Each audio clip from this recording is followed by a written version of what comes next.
quando Deus intervém, é o nome da minha mensagem hoje. Acompanhe comigo, por favor, só o início aí, versículo 6, depois a gente vai lendo à medida da ministração. Atos 12, versículo 6, assim. Quando Herodes estava para apresentá-lo, naquela mesma noite, Pedro, dormindo entre dois soldados, algemado com duas correntes, e sentinelas guardavam a prisão diante da porta. De repente, veio um anjo do Senhor, e uma luz resplandeceu na prisão. Ele tocou o lado de Pedro e o despertou, dizendo: levanta-te depressa. E as algemas caíram de seus pulsos. E o anjo ainda lhe disse: coloca as suas roupas e calça as sandálias. E ele assim fez, e disse-lhe mais: põe a tua capa e segue-me. E aqui, os irmãos sabem o relato, né? Pedro, ele simplesmente vai acompanhando o anjo, até que ele chega numa rua e de repente se vê sozinho, o anjo se retira dele, e ele é de fato liberto de uma forma milagrosa aqui. Na última semana, eu falei sobre o começo aqui do capítulo 12, e eu mostrei para os irmãos que dois líderes da igreja, dois homens de Deus que eram íntimos de Jesus Cristo, do círculo mais íntimo, Tiago e Pedro, ambos tiveram situações diferentes, onde parece que Deus ajudou mais um e menos o outro. E eu expliquei que não é. Porque o que aconteceu? Tiago, diz a Escritura, morreu a fio da espada por Herodes. Pedro, que nós lemos aqui o relato, ele é preso, e Deus manda um anjo na cadeia, libertá-lo, para que ele pudesse, de fato, não morrer, porque a morte de Pedro já estava assinada. O dia seguinte, Pedro também morreria. E eu disse isso para mostrar que, mesmo sendo servos de Deus, não quer dizer que Deus vai usar o mesmo padrão na vida de cada um, a mesma bênção na vida de cada um. Deus não é socialista a ponto de repartir de forma igualitária. E o fato de uns sofrerem mais do que outros, passarem mais angústias, terem uma vida sofrida e até um fim mais sofrido, não quer dizer que você é menos ou mais crente, porque a tendência é olharmos aqui para Pedro e Tiago e falarmos: olha, Pedro eu acho que era mais crente, porque Deus libertou ele e Tiago morreu. Não podemos fazer esse tipo de julgamento, até mesmo porque a Bíblia fala de cada erro absurdo de Pedro, né? Se tem alguém que tinha que ser decapitado, acho que era Pedro. Mas para mostrar que de fato não tem a ver conosco, com aquilo que fazemos, mas sim por Deus, em sua infinita sabedoria, escolher o caminho de cada um. O nosso fim, o nosso alvo, a nossa chegada vai ser igual, vamos chegar ao céu, só que percorreremos caminhos diferentes, e alguns partirão daqui de uma forma mais dolorosa, outros nem tanto, e nem por isso significa que Deus ama mais A ou mais B, não tem nada a ver. E então, nós entramos aqui no versículo 6 daqui em diante. Eu quero passar apenas dois princípios hoje aqui. O primeiro, acredite, creia em milagres. Veja o relato que nós vemos aqui a partir do versículo 6. Pedro está preso, algemado, guarnecido por 16 soldados, e ainda assim, Deus manda um anjo e a cadeia. Ele pega Pedro, fala para Pedro se vestir, até esse detalhe, né? Pedro, acompanha a capa aí, sai direitinho, rapaz. Se arruma aí. Pedro passa, é liberto, e ele então volta ao seio da igreja, volta a pregar ali. Nós estávamos ontem no pequeno grupo aqui no salão da igreja, e nós estávamos conversando justamente sobre isso, sobre, por vezes, o erro que nós reformados cometemos. Qual o erro? O erro de ser muito racional, de analisar as coisas apenas de forma lógica e a letra de forma fria, esquecendo da parte sobrenatural de que Deus, de fato, Ele faz milagres, Ele intervém, Ele continua fazendo coisas que Ele fez no passado. Só que às vezes nós focamos tanto naquilo que é lógico, e esquecemos do sobrenatural, esquecemos da questão do milagre. Temos que lembrar que a ortodoxia e a fé, elas são dois remos do mesmo barco. Eu não sei quantos aqui já andaram de barco a remo, mas eu lembro uma vez no quartel, barquinho pequeno assim, e estávamos eu e um soldado do lado. E quando um só rema, o barco ele não vai para frente, ele gira. Se é o outro do outro lado que fica remando, ele gira. É necessário que os dois remem de forma igual. E a Bíblia vai dizer que, de fato, a ortodoxia e a fé, elas devem andar juntos. Nós vamos sempre lutarmos e batalharmos para interpretar a Escritura da forma mais correta possível é assim que devemos fazer, mas não podemos esquecer da parte sobrenatural, da fé, de que Deus continua fazendo milagres na vida do seu povo. Continua fazendo da mesma forma, só que por conta dessa nossa tendência de racionalizar tudo, como que por vezes nós pensamos? 2 mais 2 são 4. Logo, andar sobre as águas é impossível. Por quê? É ilógico. Infringe as leis da física. Água não pode virar vinho. Cego não enxerga. Coxo não pode andar. Porque nós pensamos apenas de forma racional. Que história é essa? De que um drogado pode ser liberto. De que um marido carnal, uma esposa ímpia, um filho perdido nas drogas pode se converter. Isto é ilógico? Claro. É por isso que precisamos de um milagre. E a prova de que Deus continua fazendo milagres é a vida de cada um de vocês aqui, é a minha vida. Porque, segundo a Escritura, todos nós andávamos perdidos, desgarrados nos nossos pecados. Aí então Deus vai e nos pega no mais profundo abismo, lá no meio da podridão do pecado, quebrando o nosso coração. Essas 2 semanas eu estou colocando uma série de vídeos sobre Maria, e segunda-feira eu estava de folga, e eu fui na SICRE e me criei a linha Aparecida, né? E onde eu fui levar meus filhos? Conhecer a Basílica. Mas conhecer a parte histórica. Fui mostrar para eles, olha, aqui foi feito assim, aqui foi feito assado. Aqui nessa passarela aqui, uma vez, eu e seu primo, os amigos nós, jogamos um boneco de Judas lá embaixo. O pessoal pensou que era a gente caindo. Fizeram muita bagunça por esse lugar aqui. E eu estava ali explicando para eles essa parte histórica. Mas quem disse? E eu levei eles, inclusive, né, até aquela parte que tem a imagem Aparecida mesmo, sabe aquele, né, aquela passarelinha lá. E eu lembro que olhando ali várias pessoas ajoelhadas, e hoje com a minha mente eu pensando, como pode? Como pode o pessoal se prostrar, ajoelhar diante de algo que não tem vida, que não ouve, que não respira, que não apalpa? Mas eu lembro, quantas vezes eu fiz isso? Sabe aquela passarela? Eu atravessei de joelhos. Agora, se nós não cremos em milagre, como vamos acreditar que Deus pode tirar alguém da cegueira, da idolatria e abrir os seus olhos? Deus, ele continua fazendo milagres, mas a questão é, nós temos fé para isso? No versículo 10, diz a Escritura que eles passam por 2 postos de guarda, e para mostrar que Deus continua sendo especialista em milagre. Provavelmente as sentinelas ali estavam dormindo, e eu acredito que o sono talvez foi Deus que pôs, né? Porque como assim, dorme 16 soldados de uma vez? Não tem como. Aí no versículo 11, Pedro, depois que ele sai, ele cai em si. Mas veja que interessante, como que essas coisas acontecem?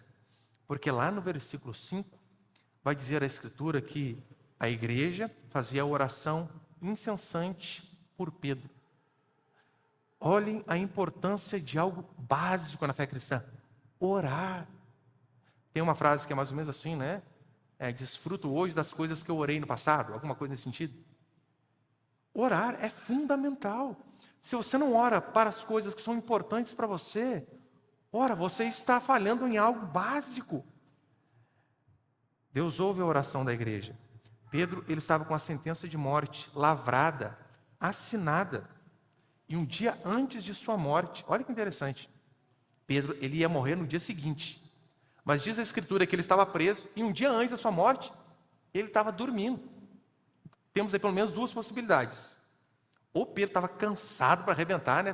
Vou morrer amanhã, mas eu não vou dormir. Vou morrer descansado. Ou, de fato, Pedro tinha muita segurança em confiar no Deus ao qual ele descansava. Saber que a vida dele estava no controle do Senhor. É por isso que apenas cristãos genuínos conseguem ter paz em meio às maiores aflições, em meio às maiores angústias. O cristão, mesmo que ele esteja dilacerado por dentro, ele consegue não se desesperar. Uma vez eu estava num velório de um tio da minha esposa, e tinha uma vizinha que não era crente, e nós estávamos ali na sala falando a respeito, né? Ele de fato morava do lado da casa da minha sogra, onde minha esposa morava. E nós falando ali, né? Puxa, ele era joia, fez isso, fez aquilo, lembrando algumas coisas. E nisso chegou uma vizinha e nos viu ali conversando a respeito da pessoa que tinha morrido, que de fato era crente de verdade. Eu lembro que a frase dela para a gente foi algo mais ou menos assim: como? Como pode? Ele morreu. E vocês não estarem desesperados? Não estarem se descabelando? Como isso é possível? É porque só pessoas que creem em Deus, como Pedro, que acreditam que a morte não é o fim, que acreditam que toda dor, que toda dificuldade, que todos os problemas estão debaixo do controle do Senhor, conseguem ter paz. Do versículo 12 ao versículo 17, Pedro ele vai informar as pessoas que ele tinha sido liberto aquilo que eu falei semana passada. O povo estava orando em casa por Pedro. Pedro é liberto. Aí Pedro vai à casa dessas pessoas e eles não acreditam. Não é possível. Ai, meu Deus, vocês não estavam orando para que Pedro fosse liberto? Agora Deus o liberta e vocês não creem? E sabe o que é interessante? Olha o versículo 15.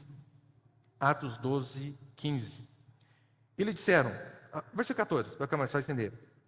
Reconhecendo a voz de Pedro, não abriu o portão por causa da alegria, mas correndo para dentro, anunciou que Pedro estava ao lado de fora do portão. E lhe disseram, estás louca? Ela, porém, insistia, mas eles diziam, é o anjo dele. Ou seja, Rod, essa serva, ouve bater no portão, ela vai até lá e vê Pedro. Ela fica tão eufórica que ela esquece de abrir o portão. E ela vai e volta e conta para as pessoas, Pedro está lá. E aqueles irmãos que estavam orando para Pedro disseram, não é possível, você está louca. Ou é o anjo dele. No período intertestamentário, né, que é do último profeta Malaquias até João Batista, houve ali um período de cerca de 400 anos onde Deus não falou com o seu povo. Esse período é conhecido como período intertestamentário. E neste período, de fato, se desenvolveu muito essa questão da crença nos anjos. Por isso é que eles disseram, né? É o anjo dele. Tanto é que é deste período que vem a crença de anjo da guarda. Já ouviu, né? Todos aqui têm um anjo da guarda do seu lado. Mentira. Mas é desta época que vem esta crença aqui. Então, olha como que a mulher ficou espantada. Pedindo, orando, Deus fez milagre e não creram. Não acreditaram naquilo que Deus tinha feito. É por esse motivo que Tiago vai dizer assim, quando nós pedirmos algo a Deus, é necessário que peçamos com fé, sem duvidar. Porque quando você pede algo para Deus e você no fundo, você duvida, você está dizendo para Deus assim, Deus, eu preciso de um emprego melhor para sustentar minha família. Mas eu não acredito que o Senhor é tão poderoso assim. Senhor, eu estou orando aqui para o meu marido, para minha esposa, para o meu filho converter. Mas ele, sei não, hein? Ou seja, o Senhor tem um certo poder. A prova disso sou eu, orando aqui. Mas dizer que o Senhor tem todo o poder, daí já não sei. Quando nós oramos, duvidando, não agradamos a Deus. Este é o princípio de toda a Escritura, Hebreus capítulo 11, sem fé é impossível agradar a Deus. Portanto, aquilo que pedimos, devemos pedir sem duvidar. Além do mais, o que você precisa que Deus já não fez na Escritura? Qual a sua necessidade? Que Deus já não tenha feito algo pelo menos parecido. Pastor, meu sonho é engravidar. Perdão, tem que se ligar agora. A última vez que eu tossi, acordou todo mundo. Vamos ter melhor. Pastor, meu sonho é engravidar. Você tem noção que na Bíblia inúmeras mulheres eram estéreis e tiveram filhos? Maridos eram avançados em idade e tiveram filhos? E vai além. Mulheres geraram até sem ter relação íntima com o marido. E como assim? Deus não pode fazer um milagre na sua vida? Pastor, meu problema é financeiro. Eu preciso que Deus multiplique as minhas finanças. Se 5 pães e 2 peixes ele conseguiu multiplicar para milhares de pessoas, você acha que ele não pode multiplicar o pouco que você tem através do seu trabalho? Meu problema é uma cura. O que nós mais vemos são coxos, cegos, leprosos. Então, qual milagre você precisa que já não há na Escritura? Tudo que nós necessitamos, Deus já fez. Pastor, fulano é difícil demais se converter. Olha para Paulo. Deus, ferrenho perseguidor da igreja, Deus conseguiu quebrantar o coração dele. Não pode quebrantar? Do idólatra lá da sua família? Do seu marido perdido? De um filho que está nas drogas? Óbvio que pode. Pastor, mas o meu caso é diferente de tudo isso aí. Aquilo que eu necessito não tem nenhum milagre na Escritura. Aí eu lembro daquilo que eu preguei domingo passado. A Bíblia diz que Jairo estava com a filha morta e ele vai a Jesus Cristo, mesmo com as pessoas dizendo assim, olha, não amole mais o mestre, ela já está morta. Ele chega em Jesus Cristo e diz, vem e ela viverá. E até então não havia registros de ressurreição. Ou seja, Jairo estava pedindo algo para Jesus Cristo que nunca tinha acontecido. E Jesus fez. Ou seja, se nada do que você precisa, se aquilo que você precisa não se encontra na Escritura, pode ficar tranquilo, até aquilo que você não vê na Bíblia. Ele tem o poder de fazer. Mas a questão é, nós temos fé para que Deus faça essas coisas? Romanos 4,17, Paulo vai dizer assim, o Deus que vivifica os mortos e chama a existência as coisas que não existem. E segundo e último para encerrar, põe por favor. Segundo princípio, o destino dos soberbos.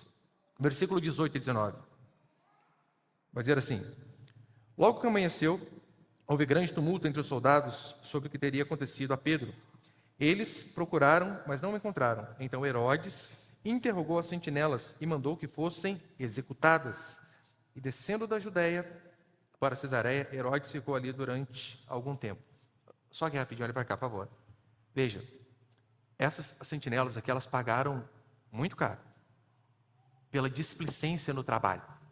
Dormir no posto de serviço. Se foi Deus que os colocou dormindo ou não, não importa, mas eles pagaram caro, porque havia um juramento que se fazia a respeito de ser responsável pelo trabalho. E como eles não cumpriram, foram executados. Mas o versículo 20, vai dizer assim, versículo 20. Herodes estava furioso com os habitantes de Tiro e de Sidom, mas estes foram à sua presença de comum acordo, depois de conquistar o apoio de Blasto, o camareiro do rei.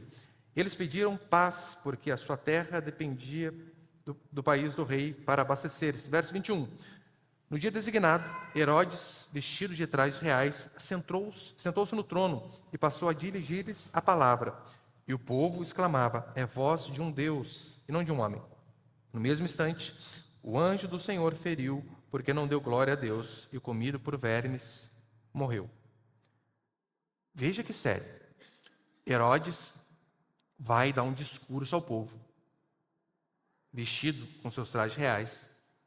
Diz a Escritura que aquelas pessoas, os baba-ovos que estavam ali, começaram a dizer, olha, isso não é voz de um homem, é voz de um Deus. Herodes foi basicamente elogiado por conta do seu discurso. Nada tão criminoso assim. Nada que se possa dizer, olha, que absurdo, esse tipo de coisa. Mas você percebeu que, para Deus, não foi assim que ele interpretou? Ele, de fato, não aceita dividir a sua glória com absolutamente ninguém. Ninguém. É por isso que vai dizer que ele, no momento onde expõe a sua oratória, as pessoas dizem que a voz parece a voz de Deus, por não ter dado glória a Deus, foi fulminado. E tem um paralelo histórico muito fantástico aqui em relação a este texto. Flávio José, ele não era crente, historiador judeu, escreveu inúmeros livros aí, talvez o mais conhecido, a História dos Judeus, o mais conhecido. Mas ele escreveu um livro também chamado por Antiguidades Judaicas. Neste livro, ele que foi contemporâneo dos apóstolos, ele faz um comentário a respeito da morte de Herodes. E sabe o que é interessante? Ele vai dizer assim, olha, aqui estavam no festival, um festival de fato de homenagem a César, quando Herodes veste as suas roupas, ele vai fazer o seu discurso.